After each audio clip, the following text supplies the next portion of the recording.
All right, so this week what we're going to do is add the interactivity part, where we're basically going to add the part. Well, I guess we already have interactivity, but we're going to add the quiz section onto the last chapter. So let's go ahead and we'll just get inside of the slide 4. So I'm just going to double click.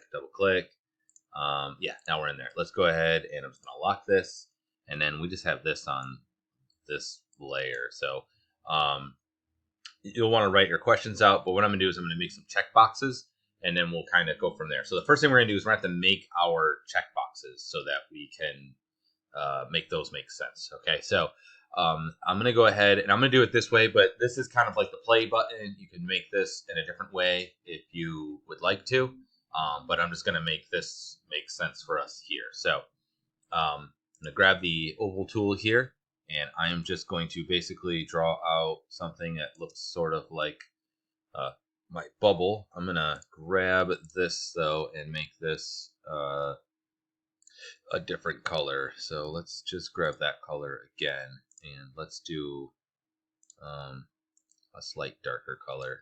Go with darker. So it'll look sort of like one of my bubbles. Okay, so that will be my checkbox. So I'm going to do is I'm going to grab it, and we're going to make it into a function first. So we're going to go modify, convert to symbol. And this is going to be kind of a weird thing. So we'll call this the checkbox underscore MC. We're going to make this a movie clip and hit OK. Great. Okay. We're going to go inside of that. And this is actually going to need 3 layers to make this work, which seems like a lot, but you'll kind of get it once we do it. So first thing we're going to need is the on and off position, just so that they look on and off. So what we're going to do is I'm just going to click and do F6. So just, right click, insert keyframe. So basically I got 2 keyframes. They're both the same thing. So what I'm going to do is on the first one, I'm going to take this, I'm going to delete it. Okay. So that's my not toggled on, and this is my toggled on. Okay. So this means it's off. This means it's on. Because what we're going to do is we're going to get have 3 answers. You're going to have questions, and then there'll be 3 options. You could do up to 4 if you want, but I'm just going to do 3 because I feel like that's enough. Okay, so they're going to have to toggle these on and off, and so this is just going to be a toggle switch. All right, so that was good. So off and on. Now what we need to do is we need to have something that we can click on to move it across those. So go ahead and just call this like graphics. Then we'll make a new layer, and this will be button. So what we're going to do is I'm going to grab the button here. So just grab the one that's already filled in. Again, you can change what your on and off looks like. But I'm going to grab that. I'm just going to Control C. And we're going to click in here. And then I'm going to do Control Shift V. So it pastes in place. Okay. So just so you get the idea, I'm going to turn that one off. Right. So I still have these 2. But if I turn this one on and I'll turn this one off, I basically just have the button. I just pasted the same thing into this thing here. Right. What we're going to do is we're going to convert this into a button. So I'm going to grab it, and then we're going to hit modify, convert to symbol, and we'll call this the checkbox underscore BTN. Let's call it checkbox hit, and then switch this to a button, and then hit OK. Okay. Then what you're going to do is you're going to click in here. I'm going to open it up, and you remember that we have the up, over, down, and hit.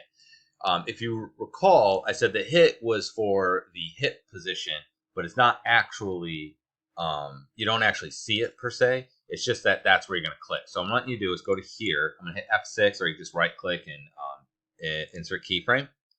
And then actually go to the first one and delete that. So there's nothing there. So the only one that has anything is the hit position. Okay. The reason why this matters is when we go back, I'm going to go back up a level now, so that we're back into the checkbox. You'll see that although I can see it here, when I would go to play this won't be visible, but it will be a button that I can hit. So for example, right now it's over top of the other thing we have here. So the idea is that if I move this out of the way, and then I'm just going to Control Enter so you can see what this would look like. Although actually it's going to be probably weird because it's on 4, but we'll skip past it.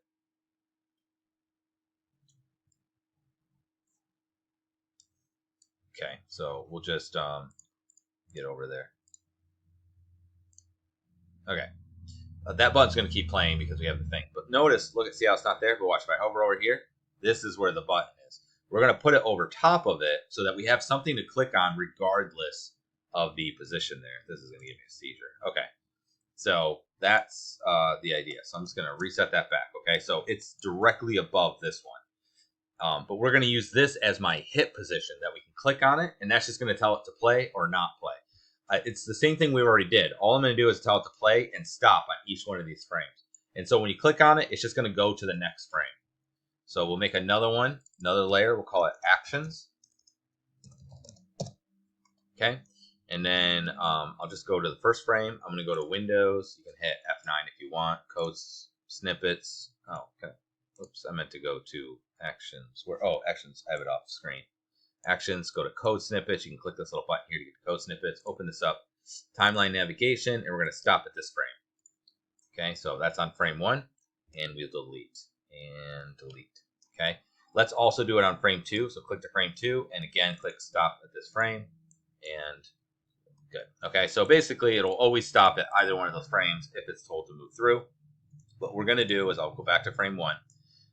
Actually, it doesn't matter. What I'm going to do is I'm going to select, okay, that one's already off still. I'm going to select the button now, which is invisible, but the hitbox is there.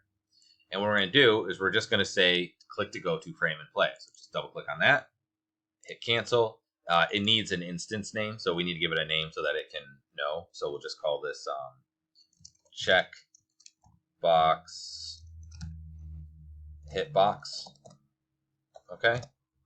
So I'm just going to rename the button. I have the button selected. I just renamed the instance name of it. I'm going to double click on this now, and then we'll just get rid of this bit.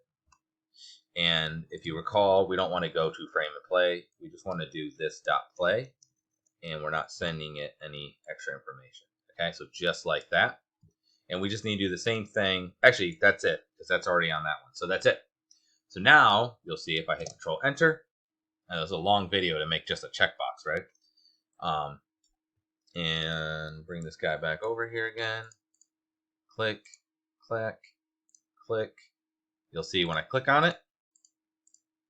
Now I need to do that because if I cut in here, see how there's nothing in here? I could click on this little bit here if this was the button. But this way, that whole area is the box. So now I can click it on and off. Okay, so we've officially made a little checkbox thing.